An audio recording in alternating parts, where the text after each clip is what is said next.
નમસ્તે વિદ્યાર્થી મિત્રો, આજનો મારો વિષય છે હિન્દી ઇકાઈ 2 ઈદગાહ.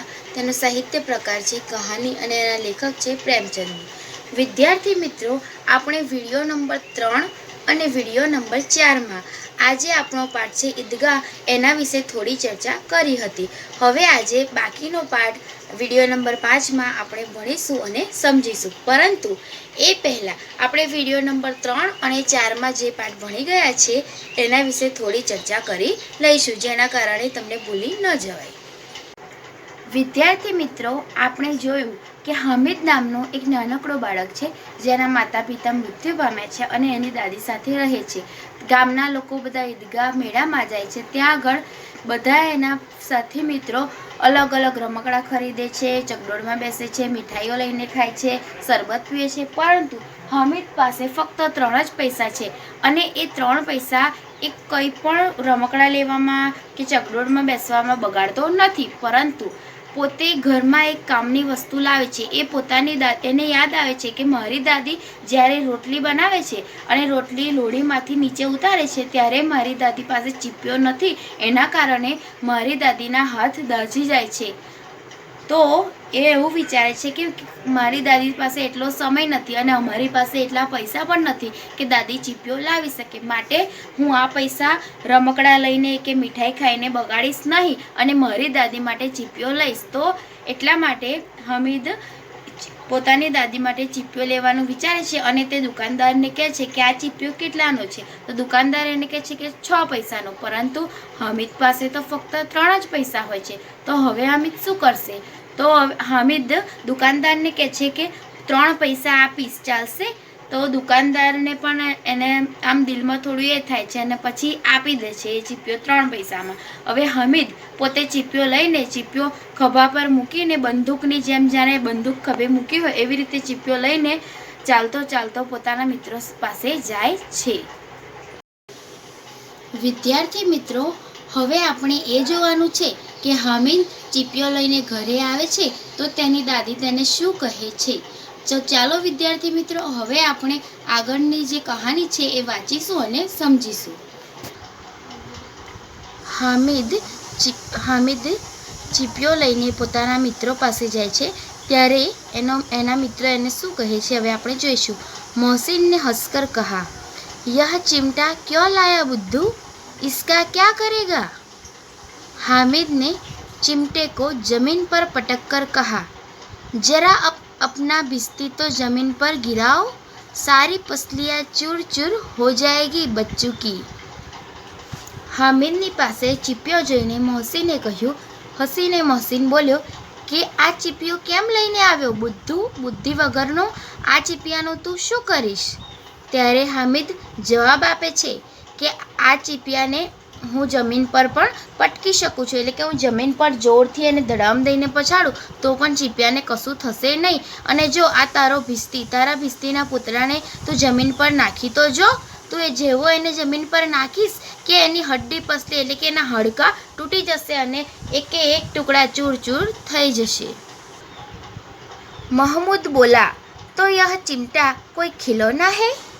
हामिद ने कहा, खिलौना क्यों नहीं है, अभी कंधे पर रखा बंदूक हो गई, हाथ में ले लिया फ़कीरों का चिमटा हो गया, चाहूँ तो इससे मंजीरे का काम ले सकता हूँ, एक चिमटा जमा दूँ तो तुम लोगों के सारे खिलौनों की जान निकल जाए, तुम्हारे खिलौने कितना ही जोर लगाए मेरे चिमटे का बाल भी बाका नहीं कर सकते, बहादुर शेर है मेरा चिमटा.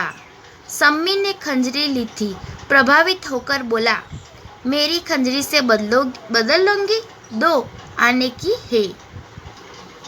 હામિદની વાત સાંભળીને મોહમ્મદ બોલ્યો, તો શું આ ચીપિયો કોઈ રમકડું છે?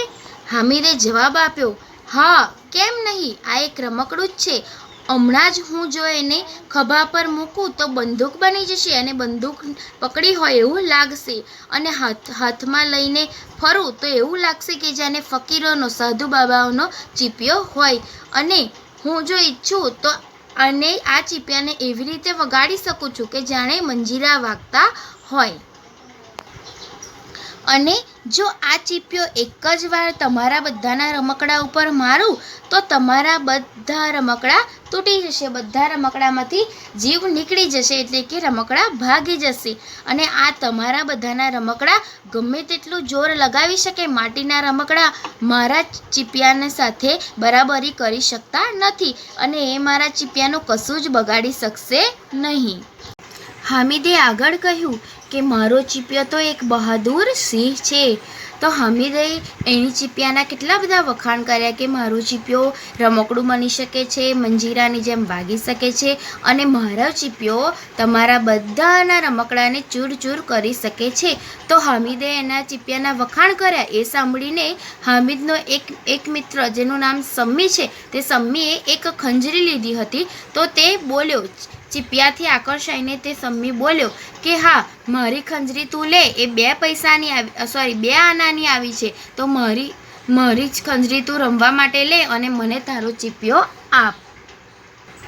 हामिद ने सम्मी की बात सुनकर सम्मी से कहा, खंजरी की ओर उपेक्षा से देखा और कहा, मेरा चिमटा चाहे तो तुम्हारी खंजरी का पेट फाड़ डाले, बस एक चमड़े की झिल्ली लगा दी, ढब ढब बोलने लगी, जरा सा पानी लग जाए तो ख़त्म हो जाए, मेरा बहादुर चिमटा आग में, पानी में, आंधी में और तूफान में बराबर डटा रहेगा.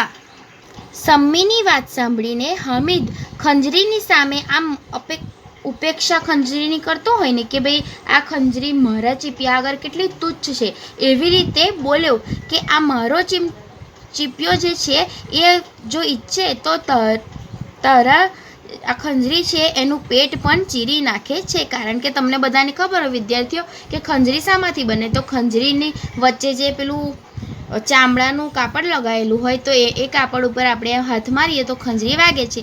તો એટલે જ હામિદ કહે છે કે જો મારો ચીપિયો ઈચ્છે તો તારી આ ખંજરી છે એનું પેટ પણ ફાડી શકે છે અને બસ એક ચામડાનો ટુકડો જ લગાવી દીધો છે કે જે ઢબ ઢબ તારી ખંજરી વાગે છે. અરે જો આ ચામડાના ટુકડા ઉપર થોડું પાણી પાડવામાં આવે તો આ ચામડું ઢીલું થઈ જશે અને તારી ખંજરી વાગશે નહીં. પરંતુ મારો આ ચીપિયો તો કેટલો બહાદુર છે, જે આગમાં એટલે કે અગ્નિમાં, પાણીમાં અને તુફાન આવે, વાવાઝોડું આવે તો પણ એ બરાબર એનો મુકાબલો કરી શકે છે. चिमटे ने सभी को मोहित कर लिया, लेकिन अब पैसे किसके पास धरे हैं यानी कि किसी के पास अब पैसे रहे नहीं. फिर मेले से बहुत दूर निकल आए हैं, धूप तेज हो रही है, घर पहुंचने की जल्दी है, बड़ों से जिद करे तो भी चिमटा नहीं मिल सकता. हामिद है बड़ा चालाक, इसीलिए अपने पैसे बचा रखे थे. હામિદનો ચીપિયો જોઈને તેના બધા જ મિત્રો ચીપિયાથી આકર્ષાઈ ગયા અને બધાને એવી જ ઈચ્છા થઈ કે હવે અમારી પાસે પણ આવો ચીપિયો હોવો જોઈએ અથવા તો અમે પણ આ ચીપિયો ખરીદીએ. પરંતુ હવે તો કોઈની પાસે પૈસા રહ્યા નથી. અને બીજી એક વાત કે તેઓ લોકો મેળાથી ખૂબ જ દૂર નીકળી ગયા છે અને તાપ પણ બપોરનો સમય છે, તેથી તાપ પણ બહુ જ વધી ગયો છે અને હવે ઘરે પહોંચવાની ઉતાવળ થાય છે. અને જો આ બધા જ એના મિત્રો એના મોટેરાઓ પાસે એટલે કે એમના મા બાપ પાસે જીદ કરે તો પણ તે એમને ચીપિયો લઈ આપશે નહીં. પરંતુ જો વિદ્યાર્થી મિત્રો આ હામિદ કેટલો ચાલાક છે, એને પોતાના પૈસા બચાવી રાખ્યા અને પોતે ચીપિયો ખરીદ્યો. औरों ने 3-3, 4-4 आने पैसे खर्च किए पर कोई काम की चीज़ न ले सके. हामिद ने 3 पैसों में रंग जमा लिया. सच ही तो है, खिलौनों का क्या भरोसा, टूट फूट जाएंगे. हामिद का चिमटा बना रहेगा बरसों. હામિદના બધા જ મિત્રોએ 3-3 ને 4-4 આના પૈસા ખર્ચ્યા, પરંતુ એક પણ મિત્રએ કોઈ કામની વસ્તુ લીધી નહીં. એટલે કે એના બધા જ મિત્રોએ પૈસા શામાં બગાડ્યા? તો કે રમકડા લેવામાં, ચકડોળમાં બેસવામાં, મીઠાઈ ખાવામાં, શરબત પીવામાં, બધામાં પૈસા બગાડ્યા. પણ કોઈ પણ મિત્રએ કામની કોઈ વસ્તુ લીધી નહીં. પરંતુ હામિદ કેટલો ચાલાક છે, તેને ફક્ત 3 જ પૈસામાં બધાની ઉપર વટ જમાવી દીધો. એટલે કે કામની વસ્તુ લીધી. અને સાચું જ છે કે રમકડાનો શું ભરોસો, રમકડું તો ફટ દઈને તૂટી જાય. પરંતુ આ ચીપિયો જે હામિદે લીધો છે એ ચીપિયો તો વર્ષો સુધી ચાલશે. मोहसिन ने कहा, जरा अपना चिमटा दो, हम भी देखें. तुम हमारा भिश्ती लेकर देखो. महमूद और नूरे ने भी अपने अपने खिलौने पेश किए. हामिद को इन शर्तों को मानने में कोई आपत्ति न थी. चिमटा बारी बारी से सबके हाथ में गया और उनके खिलौने बारी बारी से हामिद के हाथ में आए. कितने खूबसूरत खिलौने थे. मौसीने કહ્યું કે લાય જરા તારો ચીપિયો તો મને આપ, હું પણ જોઉં અને તું આ મારો ભીસ્તી લઈને જો. મોહમ્મદ અને નૂરેએ પણ પોતપોતાના રમકડા હામિદને રમવા માટે આપ્યા. હામિદે બધાની શરત સ્વીકારી લીધી અને એને એમાં કોઈ વાંધો પણ નહોતો, કારણ કે એને બધાના રમકડા રમવા મળવાના હતા. બધા જ મિત્રોએ વારાફરતી બધાએ એક પછી એક ચીપિયો લીધો અને બધા જ મિત્રોએ પોતાના રમકડા વારાફરતી હામિદને રમવા માટે આપ્યા. કેટલા ખૂબસૂરત, કેટલા સુંદર રમકડા હતા. વિદ્યાર્થી મિત્રો, તમે જોયું ને કે હામિદ કેટલો બુદ્ધિશાળી છે. એને કેટલું સરસ વિચાર્યું કે એને 3 પૈસામાંથી ઘરમાં કામ આવે તેવી વસ્તુ તો લીધી અને સાથે સાથે એને એના મિત્રોને ચીપિયાથી એટલા બધા પ્રભાવિત કરી દીધા કે વારાફરતી બધા જ મિત્રોના રમકડા તેને લઈને રમી લીધા. रास्ते में महमूद को भूख लगी. उसके बाप ने केले खाने को दिए. महमूद ने केवल हामिद को अपना साथी बनाया. उसके अन्य मित्र मुंह ताकते रह गए. यह उस चिमटे का प्रभाव था. હવે આ બધા જ મિત્રો ચાલતા ચાલતા પોતાના ગામ તરફ આવી રહ્યા છે ત્યારે રસ્તામાં મોહમ્મદ જે છે એને ભૂખ લાગી અને તેના પપ્પાએ એટલે કે એના બાપે એને ખાવા માટે કેળા આપ્યા. તો મોહમ્મદે ફક્ત હામિદને જ પોતાનો સાથી બનાવ્યો. એટલે કે હામિદને જે એના પપ્પાએ કેળા ખાવા માટે આપ્યા હતા એમાંથી હામિદને પણ કેળા ખાવા માટે આપ્યા અને પોતે હામિદનો ચીપિયો રમ્યો. અને એના બીજા બધા મિત્રો એ બંનેઓને તાકતા રહી ગયા અને આ બધો એ ચીપિયાનો પ્રભાવ હતો. 11 बजे सारे गांव में हलचल मच गई. मेले वाले लौट आए.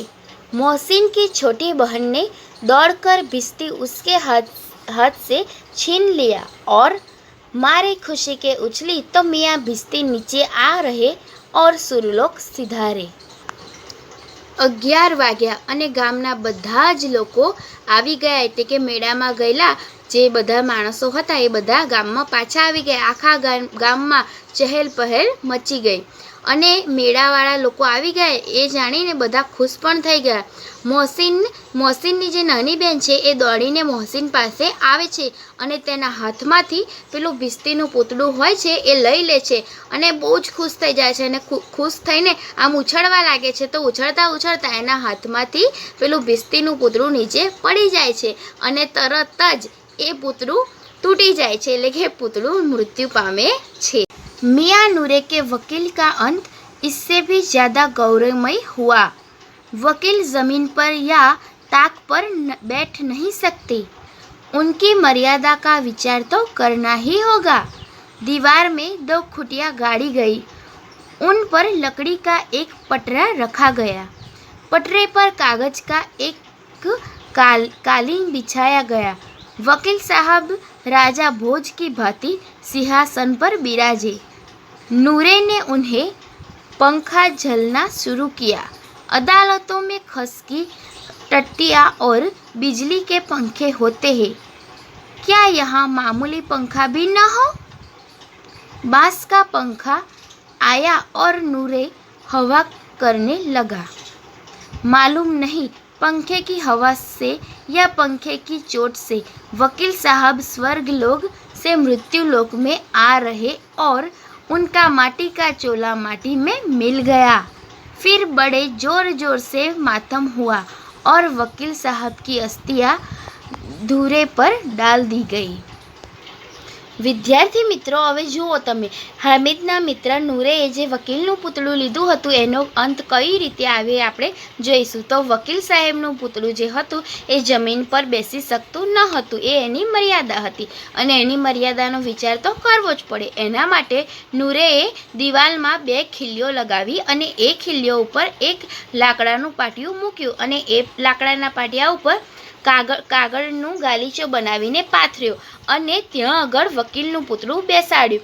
અને જુઓ તમે વિદ્યાર્થી મિત્રો, વકીલનું પૂતળું બેસ્યું છે તો એવું લાગે છે કે જાણે રાજા ભોજ પોતાના સિંહાસન ઉપર બેઠેલા હોય. અને હવે નૂરે હાથ પંખા વડે એ વકીલના પૂતળાને પંખો નાખી રહ્યો છે.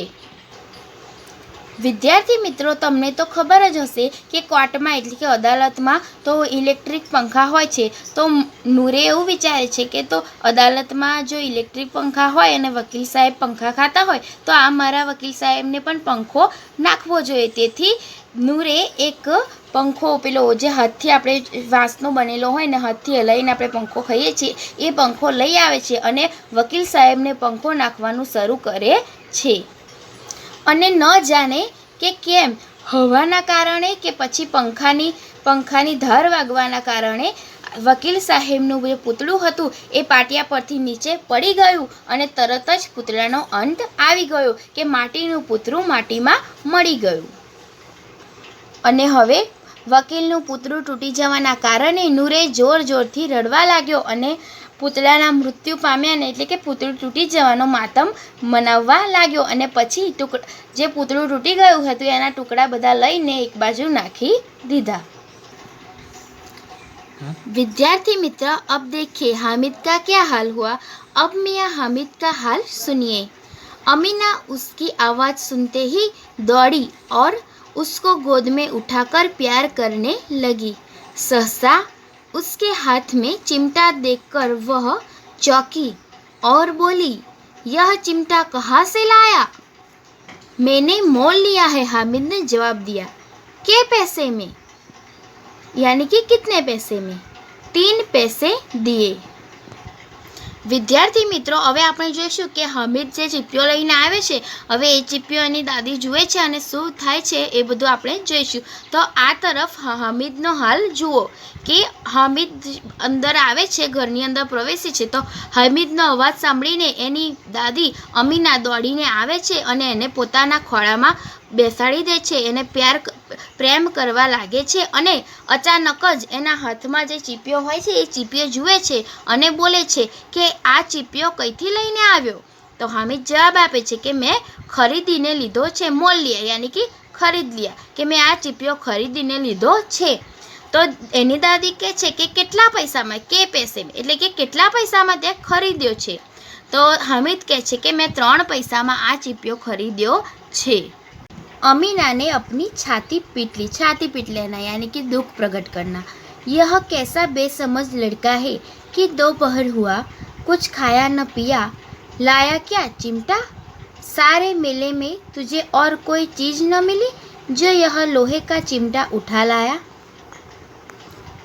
અમીના એટલે કે હામિદની દાદી અત્યંત દુઃખ સાથે પોતાના દિલમાં ખૂબ જ એને આમ દુઃખ થાય છે કે યાર મારો છોકરો આ આટલા બપોરમાં જઈને આવ્યો, કશું ખાધું નહીં પીધું નહીં અને કેટલો બેસમજ ના સમજ છોકરો છે કે આખા મેળામાંથી તને બીજી કઈ વસ્તુ જ ન મળી કે જે તું આ લોખંડનો ચીપિયો લઈને આવ્યો. અમીના કહે છે કે આટલું બધું બપોર થઈ ગયું તે છતાં તું ખાધા પીધા વગરનો અને તે કંઈક રમકડા લીધા હોત તો પણ સારું, પરંતુ તું તો આ ચીપિયો લઈને આવ્યો. हामिद ने अपराधी भाव से कहा, तुम्हारी उंगलियां तवे से जल जाती थी इसीलिए मैंने लिया. હામિદે પોતાની દાદીની વાત સાંભળીને જાણે પોતે કંઈ ગુનો કર્યો હોય એવી રીતે અપરાધી ભાવ સાથે કહેવા લાગ્યો કે તમે જ્યારે રોટલી બનાવો છો ત્યારે લોઢી પરથી રોટલી નીચે ઉતારતા વખતે તમારા હાથ બળી જાય છે, તમારી આંગળીઓ દળજી જાય છે, એટલા માટે મેં આ ચીપિયો તમારા માટે લીધો છે। बुढ़िया का क्रोध तुरंत स्नेह में बदल गया। बच्चे में कितना त्याग, कितना सद्भाव और कितना विवेक है। दूसरों को खिलौने लेते और मिठाई खाते देखकर उसका मन कितना ललचाया होगा। इतना जब्द जब्द यानी कि धीरज इससे हुआ कैसे? अमीना का मन गदगद हो गया, यानी कि अमीना अत्यंत दुखी हो गई। ऐसा लगता था कि अभी ही रो पड़ेगी। वह रोने लगी, दामन फैलाकर हामिद को दुआएं देती जाती थी और उसकी आंखों से आंसू की बड़ी बड़ी बूंदें गिरती जाती थी। हामिदे એની દાદી અમીનાને કહ્યું કે માં, આ ચીપિયો મેં તારા માટે લીધો છે કે તું રોટલી બનાવે છે ત્યારે લોઢીમાંથી રોટલી ઉતારતી વખતે તારી આંગળીઓ બળી ન જાય એટલા માટે મેં આ ચીપિયો લીધો છે। તો હામિદની આ વાત સાંભળીને અમીના જે ગુસ્સે થઈ હતી એનો બધો જ ગુસ્સો પ્રેમમાં બદલાઈ ગયો અને એ વિચારવા લાગી કે આટલો નાનો બાળક એનામાં કેટલું બધું ત્યાગવાની ભાવના છે કે ભાઈ પોતે કશું ન લીધું અને બીજા છોકરાઓને મીઠાઈ ખાતા જોઈને, રમકડા લેતા જોઈને, ચકડોળમાં બેસેલા જોઈને એનું મન કેટલું જ લલચાયું હશે। એને પણ મન થયું જ હશે ને કે હું મીઠાઈ ખાઉં, હું ચકડોળમાં બેસું, પરંતુ એને પોતાની બધી જ ઈચ્છાઓનો ત્યાગ કરીને મારી માટે આ ચીપિયો લીધો, આટલું બધું ધીરજ તેનામાં કઈ રીતે આવ્યું હશે? અમીના અત્યંત ભાવુક થઈ ગઈ અને રડવા લાગી અને પોતાનો દામન એટલે કે પોતાનો સાડીનો પાલવ હામિદની ઉપર આશીર્વાદ આપતા ફેલાવીને હામિદને દુઆઓ આપવા લાગી અને અમીના હામિદને આશીર્વાદ આપતી જાય છે અને રડતી જાય છે, સાથે સાથે તેની આંખોમાંથી આંસુ ટપકતા જાય છે। विद्यार्थी मित्र, आइए अब हम सब इस पाठ में आने वाले शब्दों के अर्थ को समझते हैं। ईदगाह, ईदगाह यानी कि नमाज पढ़ने की जगह, जहाँ ईद की नमाज पढ़ी जाती है उस जगह को ईदगाह कहते हैं। सानी यानी कि चारे की सामग्री जो पानी में सानकर यानी कि पानी में मिलाकर पशुओं को खिलाई जाती है। कुबेर तो धन के देवता। अनगिनत यानी कि बहुत अधिक जिसे गिना न जा सके वो। निगोड़ी अर्थात दुष्ट, अनाथ। मन यानी कि मण, मण एक गुजराती शब्द है। बिसात अर्थात औकात, मूल्य। सिजदा एक विशेष मुद्रा में झुकना। आपको पता है कि जो मुसलमान होते हैं वो नमाज पढ़ते हैं तो अपने घुटनों के बल बैठकर झुकते हैं, उसे सिजदा कहा जाता है। लड़ी यानी कि माला, क्रम, सिलसिला। धावा अर्थात आक्रमण, हुमला, किसी के ऊपर त्राटकना। कोश अर्थात खजाना। पृथक अर्थात अलग अलग, जो दूसरों से भिन्न हो वो। सबील अर्थात प्याऊ, शरबत पीने की जगह अर्थात जहाँ ठंडे पीने और कोल्ड ड्रिंक्स वगैरह मिलता है उस जगह को सबील कहते हैं। जब्द अर्थात धैर्य, धीरज, हिम्मत। विद्यार्थी मित्र, अब हम मुहावरे के अर्थ समझते हैं। दिल कचोटना, कुछ न पाने पर दुख होना, એટલે કે આપણે કંઈક વસ્તુ જોઈતી હોય અને એ આપણને ન મળે ત્યારે આપણા દિલમાં એટલે કે આપણા હૃદયમાં ખૂબ જ દુઃખ થાય છે, ત્યારે આ મુહાવરાનો પ્રયોગ કરવામાં આવે છે। બેડા પાર લગાના અર્થાત કિનારે લઈ જાના, સંકટ સે બચાના, આપણને કોઈ મદદ કરે અથવા તો આપણું કંઈક કામ ફસાઈ ગયું એને કરવામાં મદદ કરે તો એને બેડા પાર લગાના કહી શકાય। ગલે મિલના અર્થાત પ્રેમ સે ભેટના। દિલ બેઠ જાના, હતાશ या નિરાશ हो जाना, જ્યારે આપણને કોઈ ગંભીર વાત દુઃખી થતા હોય, આપણે કોઈ ગંભીર વાતથી ચિંતામાં ડૂબાયેલા હોય ત્યારે આ મુહાવરાનો પ્રયોગ કરવામાં આવે છે। બાલ બાકા ન હોના, જરા ભી નુકસાન ન હોના। સુરલોક સિધારના અર્થાત મર જાના, મૃત્યુ પામે એને એવું કહેવાય કે સુરલોક સિધારના। છાતી પીટ લેના એટલે કે અત્યંત દુઃખ પ્રગટ કરવું, બરાબર, ખૂબ વધારે અતિશય દુઃખ પ્રગટ કરવું એને છાતી પીટ લેના કહે છે।